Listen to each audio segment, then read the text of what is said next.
केंद्र सरकार लगभग 1,17,00,000 राशन कार्ड धारकों की पहचान कर उनका राशन कार्ड कैंसिल करने की तैयारी कर रही है। इस खबर के बाद लोगों में हलचल मच गई।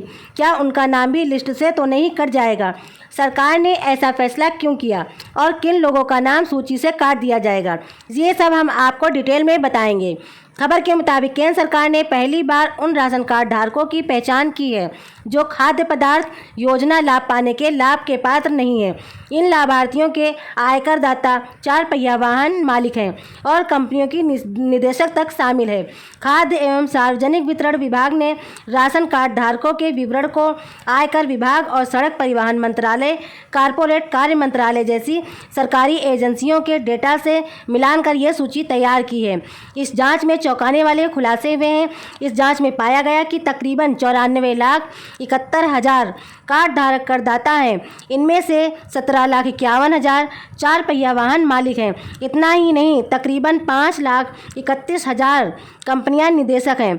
कुल मिलाकर लगभग 1,17,00,000 कार्ड धारक अपात्र की श्रेणी में आते हैं। इस बड़े खुलासे के बाद केंद्र सरकार ने राज्य सरकारों से कहा कि वे जमीनी स्तर पर सत्यापन कर इन अपात्र कार्ड धारकों को 30 सितंबर तक इस लिस्ट से बाहर कर दें। इन कार्ड धारकों का नाम सूची से काट दिया जाए जो इस लाभ के हकदार नहीं हैं। आपको बताते चलें, इस लिस्ट को स्थानीय स्तरों पर प्रखंड मुख्यालयों पर मुहैया करा दिया गया है। पीडीएस का लाभ उठाने वाले लोग वहां से जाकर लिस्ट लेकर अपनी स्थिति चेक कर लें।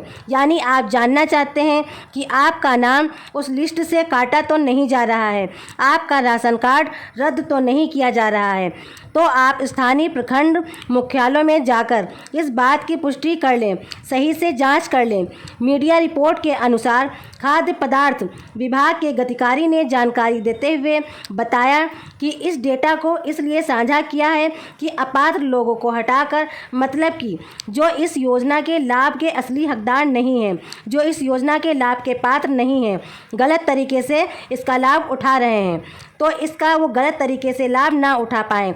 इसका लाभ सिर्फ वही ज़रूरतमंदों को मिले जो वास्तव में इस योजना के लाभ के पात्र हैं। सिर्फ उन्हीं लोगों को इस योजना का लाभ पहुंचाया जाए। अब से खाद्य सामग्री में और भी चीज़ों को शामिल कर दिया गया है। जैसे गेहूं, चावल तो मिलता ही था, लेकिन उसके अलावा तेल, शक्कर, चने की दाल, सोयाबीन, नमक, इन 5 चीज़ों की और भी बढ़ोतरी कर दी गई है। साथ ही आपको बताते चलें, केंद्र सरकार ने इस लिस्ट से किस श्रेणी के लोगों का नाम नहीं हटाया और उनको इस योजना का लाभ मिलता रहेगा।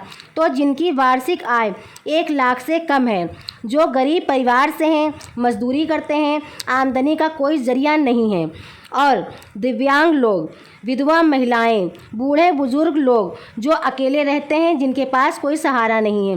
केंद्र ने राज्यों की मदद के लिए ये डेटा साझा किया है ताकि अपात्र लाभार्थियों को हटाकर प्रतीक्षा सूची में शामिल कर वास्तविक ज़रूरतमंदों को लाभ पहुंचाया जा सके। राशन कार्ड की समीक्षा और अपात्र डुप्लीकेट कार्ड हटाने तथा योग्य लाभार्थियों को शामिल करने की जिम्मेदारी राज्यों की है। गौरतलब है, फिर राष्ट्रीय खाद्य सुरक्षा अधिनियम के तहत अब तक 19,17,00,000 राशन कार्ड जारी किए जा चुके हैं।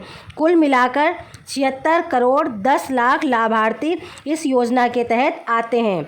नियम के अनुसार सरकारी कर्मचारी जिनकी सालाना 1 लाख या उससे अधिक है, उन परिवारों को, और 4 पहिया वाहन और करदाता मुफ्त राशन कार्ड धारक इसके पात्र नहीं हैं।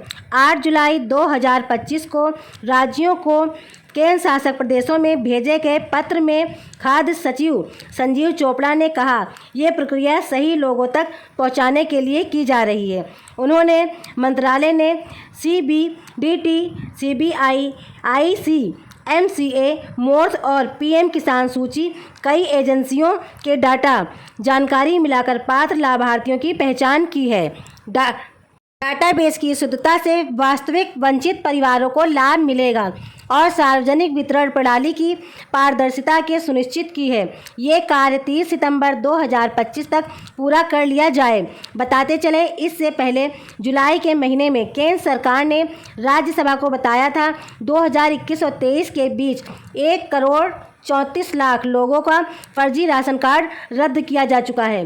वर्तमान में प्रधानमंत्री गरीब कल्याण अन्न योजना के तहत राशन कार्ड धारकों को अनाज पूरी तरह मुफ्त दिया गया है। तो ये थी आज की जानकारी। ऐसी ही नई जानकारियों के लिए हमारे चैनल को लाइक कीजिए और सब्सक्राइब कीजिए। धन्यवाद।